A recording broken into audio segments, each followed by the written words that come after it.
Hey everyone, Kyle once again. And welcome back to another movie review and back on reviewing on the Pokemon franchise. And now moving on to movie number 3. Which is now Pokemon 3, the movie. And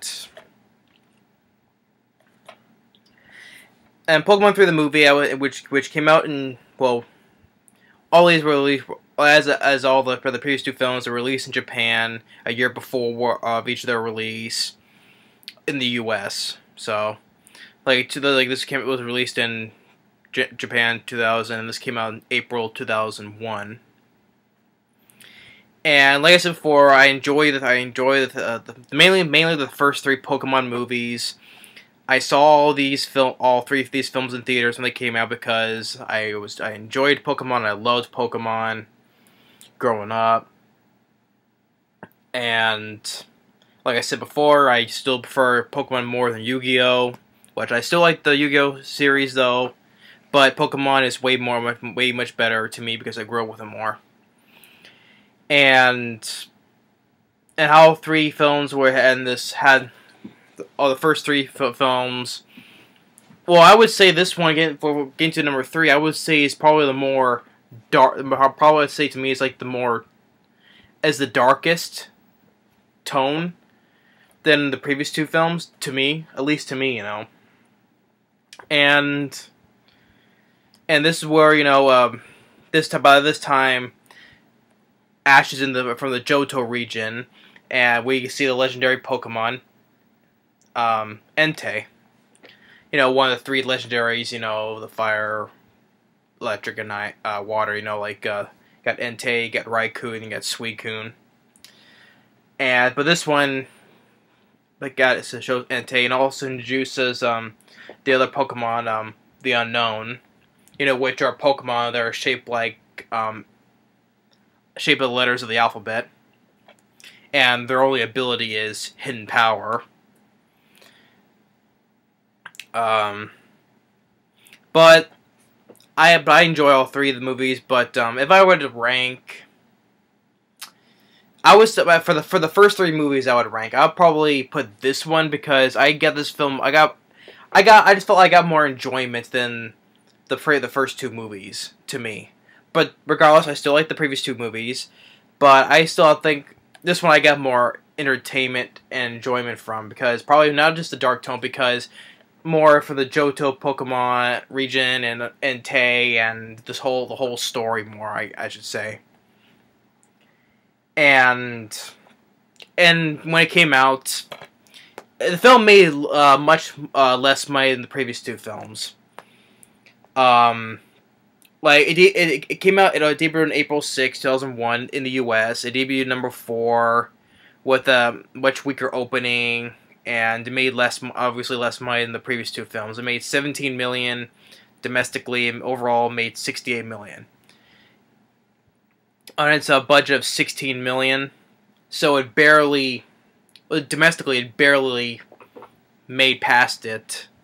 But still overall, so you could say it's a success overall. But I would say is also that on Rotten Tomatoes, it got much more better ratings than the previous 2 films. Like, the first film got 14%, the second film got 15%, a percent higher improvement, but this one rated at 22%. So, critically, this film was critically received better than the previous 2 films. But the first 2 films ranked a 5.9 IMDb, while this film ranked a 5.5. But I would say I like the first 3 films, but I would say I like this film more than I would say the first movie second, then 2000 third. And then, yeah, but I still enjoy Pokemon 3 because I probably got more of the story, or probably the way it is more in the previous 2 films. So, getting all that out, it opened, like I said, like the first two movies, it opens up with a little short. This one called Pikachu and Pichu. And like I said this before, like once again they don't show the faces of Brock, Misty, and Ash. Like I've already said this before, that was kind of pointless because we know who they look, what their faces look like, so there's no point of hiding their faces. But putting that nitpick aside, and once again, it focuses on the three of them. They're taking their Pokemon to this high-rise building. They let all their Pokemon out, and they can do whatever they want on this little thing, backyard outside on top of this building. And while the Ash, Misty, and Brock, they go on to they have planned for something else for the Pokemon, so they told them to stay out there. And before that was they're going up in the elevator. Pikachu sees two Pichu walking on another building. One of them makes a face at him, and Pikachu does another face right back. And while they're on their on this backyard, Pikachu sees the Pichu again, and Pikachu, he runs onto this flagpole. And because this one Pichu, the one was making the face at him, was about to fall from another ledge, but Pichu's brother, because they're both Pichus, but his brother, as the narrator says. But they see that Pikachu's he's out farther than he was supposed to be on the flagpole, and now he's hanging on a thin rope. But then there's a group of Murkrow, Murkrow. One of the Murkrow is pulling on the rope, and then some Hoppip starts floating by, getting in the Murkrow's face, and then he lets go of the rope, and he swings on towards the other side of the building, and then Meowth, who's now working, he's window cleaning. He has a job as a window cleaner, and sends him flying onto this billboard of a Psyduck with a cheeseburger. But Pikachu gets on the other side with the other Pichu brothers, so he had to find a way to go back on that side. So they take a ride through the vents, down an elevator. But then they end up getting on the street going on this bus, but this going the wrong way. And then they somehow, I forgot one part scene, they go flying, and then they land in this alley where Houndour is just minding his own business. Lands on top of him, and then Houndour gets angry and starts chasing them. And this part I thought was, either how it was supposed to be, I don't know, I thought it was pretty funny though, but people may think it's not. How the way it goes, it starts turning into like a Wile E. Coyote Roadrunner chase. And what do I mean by that is that, how the way Houndour is, he starts smiling, like how starts smiling and starts chasing them or whatever, and like how Wile E. Coyote does.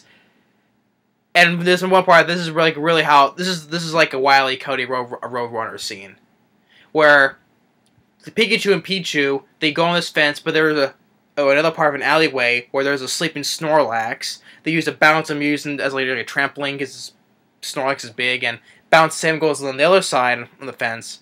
And this is exactly where the Wile E. Coyote aspect comes in, where Houndour thinks he can do the same thing. He makes like a smiley. He's gonna do the same thing, right? And then, of course, when he jumps down, Snorlax moves, and like Houndour has like this oh crap look. And he's like, as he lands on the cement, he's like oh, and then the Snorlax rolls on top of him. So that's probably that is like a Wile E. Coyote type of thing. Is how Houndour, he's like pulling these faces like a Wile E. Coyote is, but something doesn't go his way, it's a backfiring.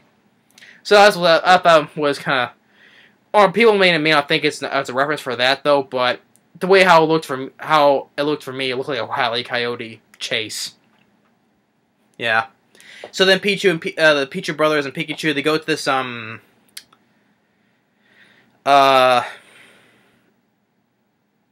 this is a place where it's this makeshift where it's I don't know what it is. Like it's where a bunch of Pokemon live.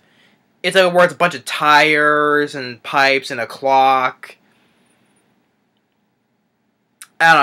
I would say it's a playground for Pokemon. I would say, I don't know. But there's a whole bunch of them. You see some Flora, and there's some Spinarak, a Cubone, a Hitmontop. There's even a Smeagol, a Shuckle. Or one other point, once again, with the Pokemon naming errors, like on the previous two ones, you see a Voltorb pop up, because a Voltorb is red up here and white down here, but when it pops up, it says Electrode. Once again, another Pokemon naming error, which you do later on, so you do see a group of Electrode, though, but there's no Voltorb. So like one Voltorb pops up randomly and says Electrode, when later on you see Electrode, but no Voltorb. So that one just popped in to make maybe on purpose to make another naming error, I don't know. So, by the way, moving on. And then they start playing. They start playing, and okay, now there's a bunch of tires. It looks like a playground stacked with a bunch of tires and a clock and some pipes going around it. It looks like not much on the outside, but when they go inside this hole, it's like a bunch. Well, there's a clock on top though, so maybe it's like a clock underneath, because it doesn't seem big on the outside, but inside it's huge and it's full of like, you know, clockwork gears and stuff. They're all running and swinging across.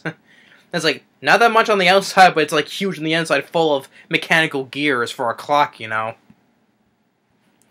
And then as they're about to leave though, then Houndour comes back and then starts making a mess of things and almost sends some tires that hold the thing up to get some taken off, and so the thing starts toppling over. So like Houndour's trying to hold it up, and like all the rest of the Pokemon are trying to hold the thing up together, and they're trying to put more tires in to balance it out. And eventually, it leans over some more, but eventually it gets put back together with the help of all the Pokemon. So, but the time is almost up, because what Ash says is be there, stay here until 6 o'clock, and it's getting close to 6 o'clock, and Pikachu needs to hurry back with the help of the Pichu brothers, and says goodbye to everyone, even Houndour. And eventually they get back to the one side, back where Pikachu needs to be, and says goodbye to the Pichu brothers. And Brock, Ash, and Misty, they bring all the Pokemon into this one room where it's a huge banquet for all the Pokemon. And the reason why it's doing this is because at what Ash says to Pikachu, it says today's day has been the first day since I met Pikachu. So technically, it's been a year since he first met Pikachu, since it's before he went day of his journey. And me thinking, and when he says that to me, it gets me thinking. It's like, yeah, I guess from all the way from when we first got started in journey, all the time went to the Kanto region, then the Orange Islands, and then up to the Johto region. He did all that within the span of 1 year. I'm just saying. And this film takes place like like in a halfway through his Johto journey, because this is a time when his Chikorita before he evolved into Bayleaf, etc., or Brock's Zubat evolved into Golbat, etc. So I guess that was a part of the Johto journey called Johto League Champions. But yeah, all that will happen within the span of 1 year since Ash got started and first met Pikachu.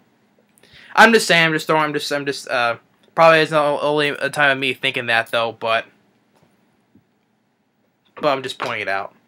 So then, as everyone, all the Pokemon enjoy the banquet, and then that's the end. That's the end of the first of the short.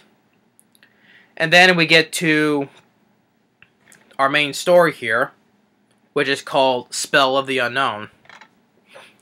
And it opens up in this town called Greenfield, and there's this big old mansion that's a scientist named Professor Hale, who has done research and on the unknown, and him and his assistant, they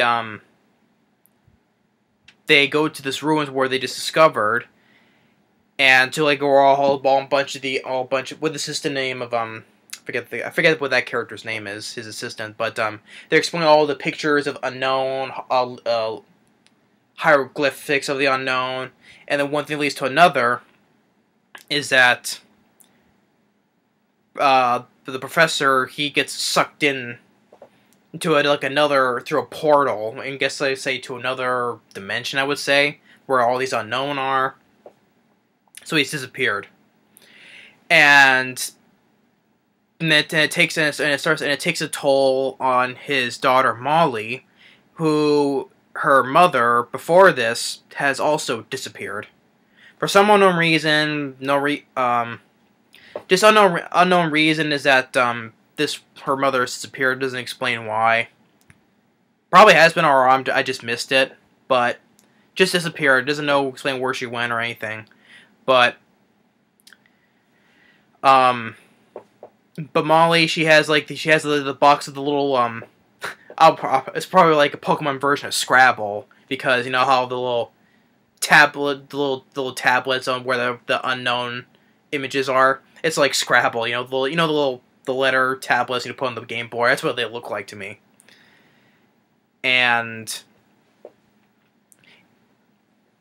But then the images, they come alive. All the unknown come alive, and then Molly is looking, is like, oh, ooh, nah, whatever, and basically makes all of because all this is made from Molly's imagination, and by doing so. By doing so, it has the unknown create this whole crystallization. It seals everyone out from the outs. Molly's the only one who stays in, and everyone else is forced out, cut off from the mansion as the mansion gets crystallized, and so is the start of all of Greenfield. Well, not all of it yet, but it starts going on and going on. But for now, the whole mansion is sealed off from everybody else, and Entei is created from Molly's imagination, because from earlier, with her dad before he disappeared, is that maybe she imagines that her father can be Entei. So when Entei is created, automatically the Molly thinks that Entei is her father because of what they said earlier. So when it says, Entei says, that is what you wish, so he does. And for those before, the one who voiced Entei, as well as the professor, voiced by I want to get the name. Where is it?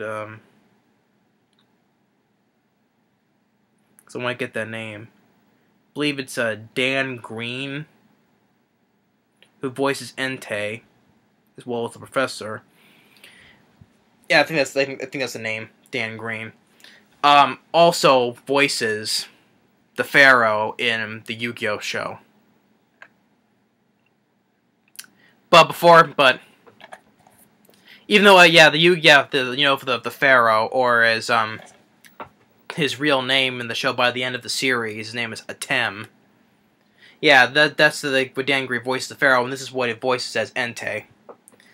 Before I got into back then I was into Yu-Gi-Oh, which I don't play anymore, but I still watch the show still. But before I heard about the voice who voices the Pharaoh is before this as Entei. So, and my brother's like, no. It's me with both, it's like, but the guy who voiced Entei and the Pharaoh was like, no, my brother's like, no, he voiced the Pharaoh first because basically my brother, he forgot that he voiced Entei, so that's why he goes and says, oh, he's the Pharaoh first before Entei.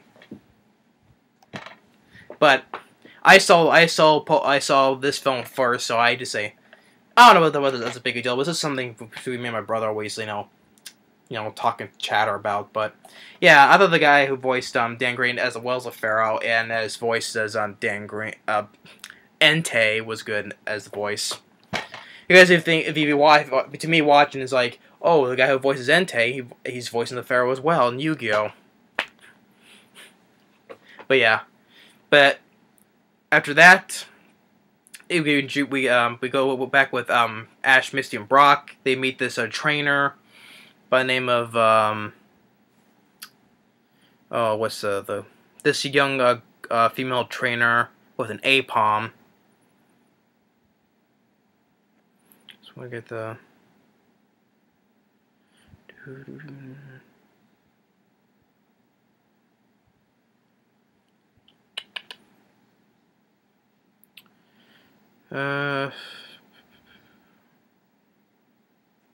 I'm just looking up.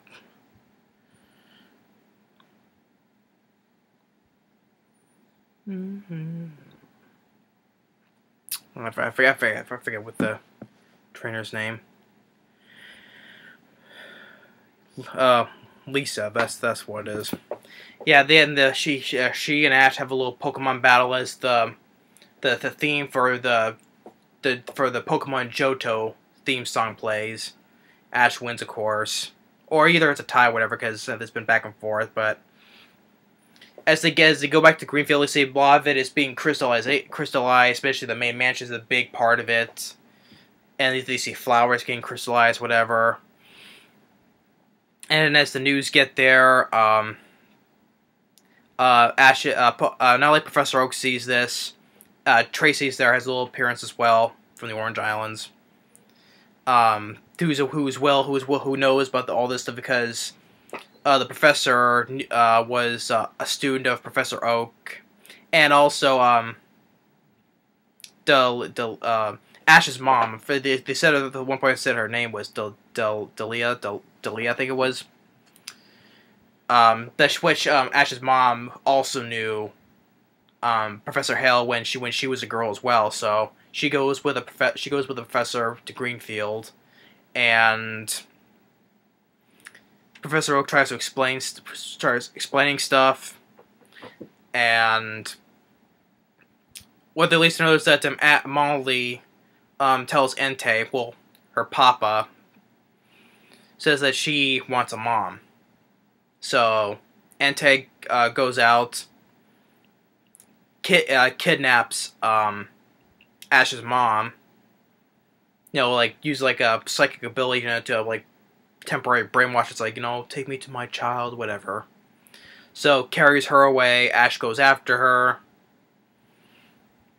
And the film crew is filming Ash's mom being taken away, and Ash is on the camera, and this leads up to it cuts to the Valley of Charizards, like earlier in the Johto League show, where Ash leaves his Charizard, in this Valley of Charizards, to get stronger.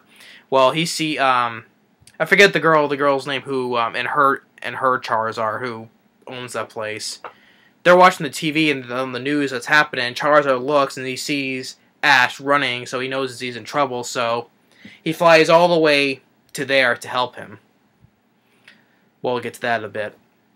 So they plan to get Ash plans to get her mom back. So Brock, Misty go along, and they plan to. Well, first they try to get through this with a bulldozer. It doesn't work, and then Team Rocket, they're in their balloon. Entei's on top, and James is like, "Oh, it looks scary. I think it's gonna hurt us." Whatever. And then they get shot down. They crash land into the place. And Ash gets to this one part of the world. It's a waterfall stream, and he plans to climb up using Bulbasaur and Chikorita using their Vine Whip so he can climb up. Molly, Entei, and Ash's mom is watching, and Ash's mom sees on the TV, he seems like slip and fall, and she snaps out of the trance. And then when now she's out of the trance, she gets a little bit inside what's going on with Molly and Entei. And also sees a storybook as well that Molly reads as well. So they get through and they get to this other part of the garden, I'd say, where this is this little place where they try to burn. They use a Cyndaquil, whatever, and Vulpix try to burn a hole through the place, but the Unknown are sealing it up every time. So they plan to use the blow a hole and then to quickly blow water through it with the Staryu and Totodile. So they manage to go through the water first, and Ash picks them both up and walks right through without continuing using water gun. So they're in there, and it gets to one point where it cuts to Team Rocket again, where they enter the ballroom, where they quickly see the Unknown, and they say, "Oh, what are they?" And Meowth goes, "They look like alphabet soup without the soup." And then James says, "I don't know, if we don't do something, we'll end up in hot water."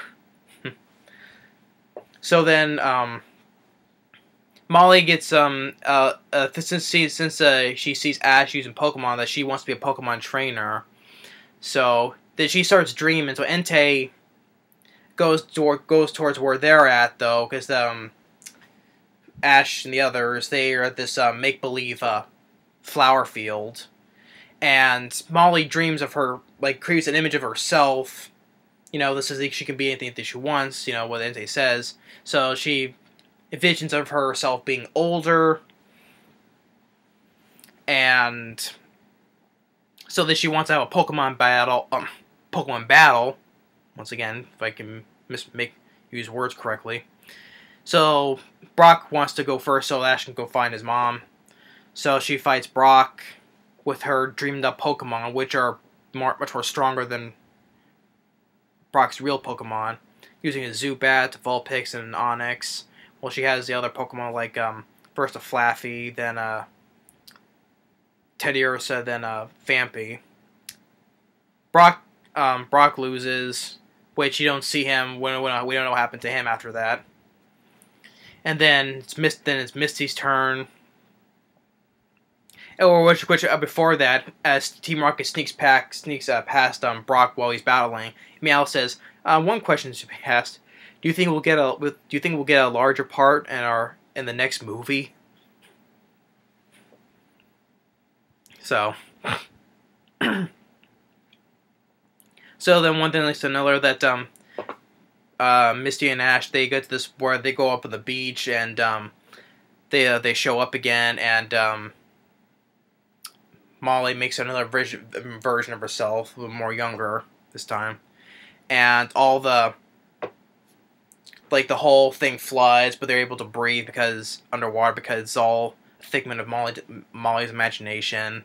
So Misty fights her, but with a Goldeen versus her Kingdra, then Staryu versus a Mantine. We know that she loses, but she doesn't show much of that afterwards.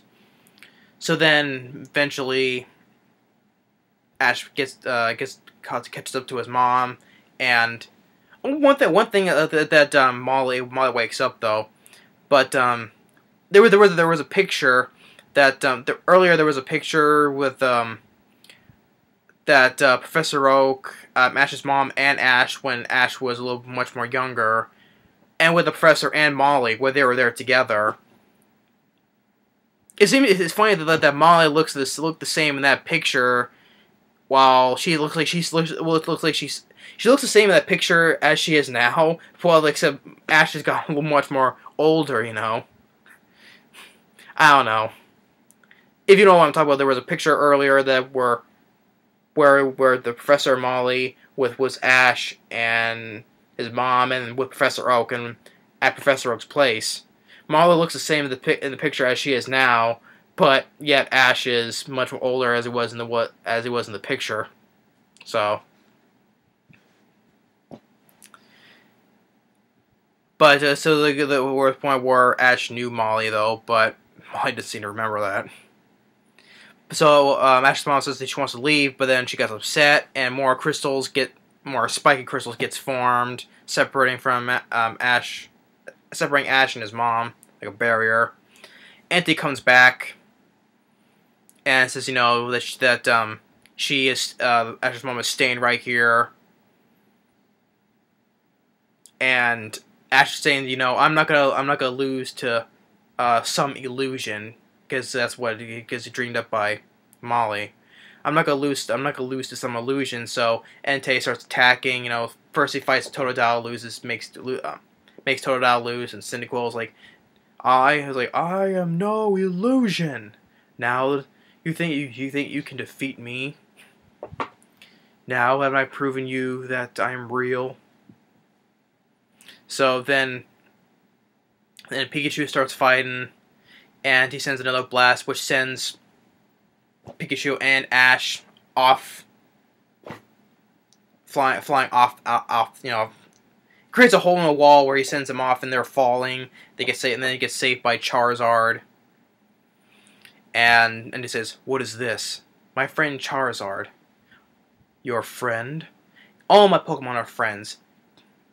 We fight like a family. Then I'll defeat your family." So then there's this I would say it's a pretty decent battle when Pentei is fighting with Ash and Charizard, right there. They're fighting off and on the outside, and Team Rocket is there. First, there was one part where Ash was about to fall off again, but Brock, Misty, and saves him, along with Team Rocket helps pull him out as well. And it's like, "What are you doing here?" Well, it's like Meow says, "Well, if it weren't for this, we'd be out of show business." So once again, they're once again, it shows them how they can be good guys sometimes. They're helping out. Well, you can say they're bad guys, but they're just too dumb to be bad guys because they're always messing up. But other times it shows that even throughout, sometimes in the show, all throughout the whole series, the shows they can be good guys at times. So they're not all bad though, but they're just too stupid enough to, be bad guys. But they can be good guys as well. So then after Ash and Charizard are still fighting with Entei,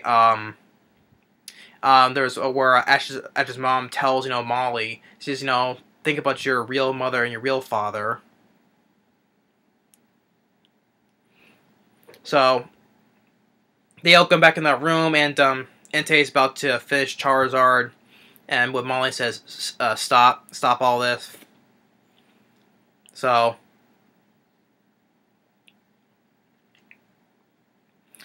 after that, Entei says that Entei was gonna leave, and this says that he was created to be her father. But he wants to leave. He was gonna leave, but then the unknown, they're getting out of control. Their powers are out of control. So they had to try to escape. They had to eventually get back into that ballroom where they're at, and back with the Professor Soroka and everyone else, they're leaving town because the crystallizations keep on expanding more and more. Then they get into that room. There's a force field protecting the unknown. The Charizard Pikachu use their attacks to try to get through, which it does though, but it's too strong. Entei shows up, and tries to starts attacking, and then it puts himself in front of the force field. It says telling them Molly needs to believe in him. She does say that, "I do believe in you, Entei." And so he gives himself up and uses one last big blast to hit right in the center where the unknown are. And after that, Entei is up there and says, I was happy and proud to be your father, whatever, to be part of her life, whatever." And then he says, he says his goodbye and says, "I'll be with you in your dreams," before he disappears. And all the unknown, they return back to their place, into the where the ruins were, and then Molly's father comes back out. And so after that, all the crystallization gets all the crystallization. All the crystallization goes away. Everything's back to the way it was. And the police get there, and Team Rocket are stuck in one of the towers because there's so much police.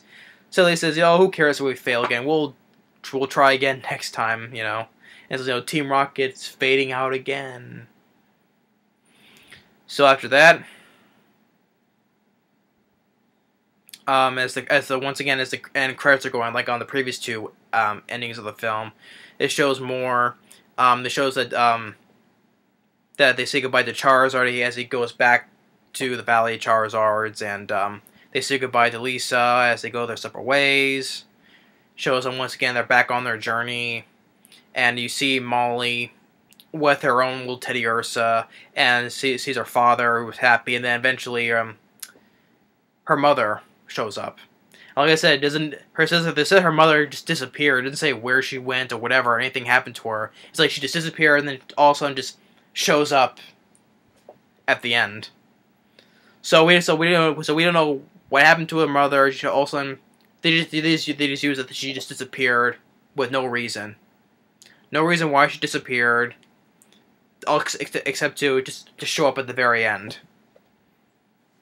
I was like, they mentioned it a couple of times. Her mother disappeared, but disappeared for an unknown reason, But they except to be rushed in at the end, just for she showed up, all of a sudden disappeared there with her father. So that part's a nitpick. So because we don't know for what reason why she disappeared. It says, she disappeared without a trace. No reason or no anything else, except all of a sudden just appears at the very end with her father. And that's pretty much it. So, but regardless, so Pokemon 3 the movie, I do enjoy this one. I do enjoy this one the most out of the first three, but because this one's much more, I would say, is much more of a much more darker tone than the previous two films. I do enjoy Entei. I would say it's one of my favorite legendary Pokemon, up there with Lugia. But even my brother, he was not the biggest fan of Lugia. He dislikes the Unknown the most, more than Lugia, because he says, the Unknown, they're such useless Pokemon. They made me look powerful like that in the movie, but in reality, they just have hidden power, and that's it. Yeah, he thinks the Unknown are much more lamer than Lugia is. But yeah, I get that though. But I'm not gonna start complaining like he is though. But it is what it is. They're just mystical Pokemon that are just shaped like the alphabet. So, but I still enjoyed the movie. I'm glad I saw this back in the theater, and this was the last one I saw. Then we get to Pokemon Forever, which I'll get to that when I review that one though. But I will still say that's the one. This was the last dark Pokemon movie there was. Then get to Pokemon Forever. It's now, from then on, it's all light in tone now. So, but I would say I love Pokemon 3. I would say that. I highly enjoy it, and I would say it's my favorite of the first three films. Then I would put the first movie, then Pokemon 2000. Yeah, even though it made much more less money than the previous two films, but critically it fared better, more critics than the previous two films. Like I said, it has a much more higher rating than the first two films. This one has a 22% of Rotten Tomatoes, while the other ones are much lower. But I enjoy this movie, and still being a big fan of Pokemon, I still am. So yeah, and plus, like I said, yeah, the one who voices Entei, who voices Well, the American voicing. Same guy who voices the Pharaoh in the Yu-Gi-Oh show.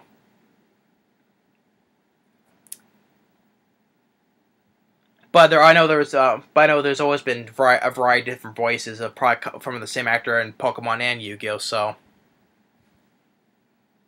like this was the same actor who voices Brock, James, and Kaiba in both the franchises. But Pokemon 3, the movie, I still enjoy it, and this one has an commentary from the English director and producer, really enough. Which I haven't seen the commentary in quite some time, though. It was like the first movie had a commentary, but for some reason the second film doesn't. Because it's on the back here, and you look at the back of the second one, it says it has no commentary, but the first one has, and this one too. So for some reason there's no commentary on the second film. I don't know why, if there's a commentary on the 1 and 3. But I don't know why. So... But yeah, I'll have to revisit the commentary on this one, get my head around it. But other than that, though, Pokemon 3, the movie, I highly enjoy this one. Definitely my best one of the first 3 films. And yeah, definitely a childhood favorite of mine. Well, if I made a list of childhood favorite films growing up, well, Pokemon was obviously one of them, one of the biggest ones though, but I'm glad I saw all the first 3 films in theaters growing up, due to the hype and success of the franchise. But I'm glad I saw this one. And Pokemon Forever got into U.S. theaters, but barely made anything, because it was like a much more limited release. So I never saw that one. So yeah, this is the last one I saw in theaters. But I'll get to that when I talk about Pokemon Forever. But Pokemon 3, the movie, definitely a thumbs up for me. Definitely with the darkest of the first 3, and highly enjoy it. Oh yeah, and if you're wondering how the case is, yeah, I got this from a store called Hollywood Video. Yeah, because I got some DVDs that has the Hollywood Video before they all closed down. So. But I'm not getting to that subject though. But yeah, for those wondering. But yeah, I highly enjoy this one. So yeah, if anyone hasn't seen it, go and check it out. I would recommend it. And I always enjoy the character of the legendary Pokemon Entei. So.